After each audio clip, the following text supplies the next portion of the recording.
Alors, le conditionnel passé. Donc, dans un autre article, je vous expliquais la formation du conditionnel présent. Et aujourd'hui, on va voir la formation du conditionnel passé. Donc, le conditionnel passé fonctionne sur le principe du passé composé, c'est-à-dire un sujet, un auxiliaire et un participe passé. Le seul changement qui intervient, c'est que l'auxiliaire est conjugué au conditionnel. Donc, on comprend que cette conjugaison est en réalité assez facile, parce que vous avez déjà, vous disposez de tous les éléments. Il faut juste les assembler ensemble, comme si on joue au Lego. Vous connaissez le conditionnel présent et vous connaissez le passé composé. Donc, comme c'est uniquement l'auxiliaire qui est conjugué au conditionnel présent, en réalité, vous n'avez que deux conjugaisons à retenir, avoir et être au conditionnel présent. Tout le reste, vous connaissez déjà vos participes passés et ce sont les mêmes que ceux utilisés au passé composé. Donc il y a vraiment peu de choses à connaître, c'est une conjugaison à ce stade assez facile.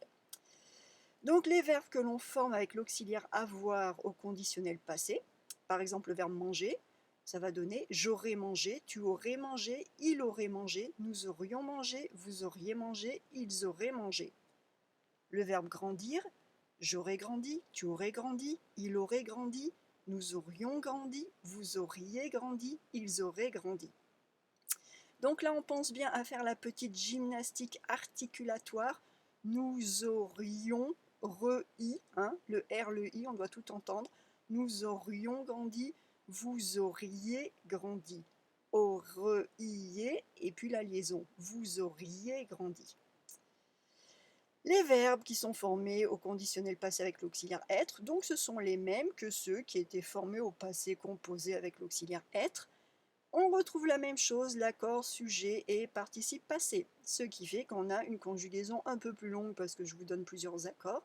Donc par exemple le verbe tomber, je serais tombé, masculin, je serais tombé, féminin, tu serais tombé, masculin, tu serais tombé, féminin, il serait tombé, elle serait tombée, on serait tombé dans le sens de quelqu'un, on ne sait pas qui, on serait tombé dans le sens les gens ou nous, pluriel, nous serions tombés, pluriel masculin, nous serions tombés, pluriel féminin, vous seriez tombés, pluriel de...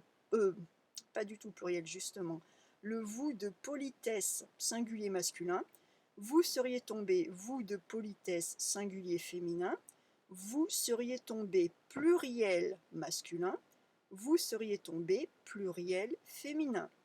Et enfin, il serait tombé et elle serait tombée. Et on a la même chose avec le verbe partir, on a les mêmes accords.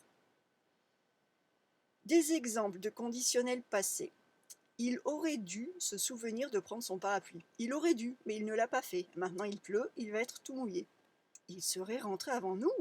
Comment? Mais ce n'est pas possible. Est-ce que vous auriez vu un petit chien noir? Forme très polie. Hein? Est-ce que vous auriez vu un petit chien noir? Elle aurait eu un malaise en conduisant et elle a eu un accident. Hypothèse, elle aurait eu un malaise en conduisant. Mais alors, c'est lui qui aurait cuisiné ce bon gâteau? Quelle surprise! Je croyais qu'il ne savait pas cuisiner. Hein, là, on exprime également la surprise. Donc voilà, le conditionnel passé, comme vous le voyez, c'est une conjugaison qui est assez simple à maîtriser à ce stade. Une fois que vous maîtrisez le passé composé et le conditionnel présent, le conditionnel passé est vraiment tout simple.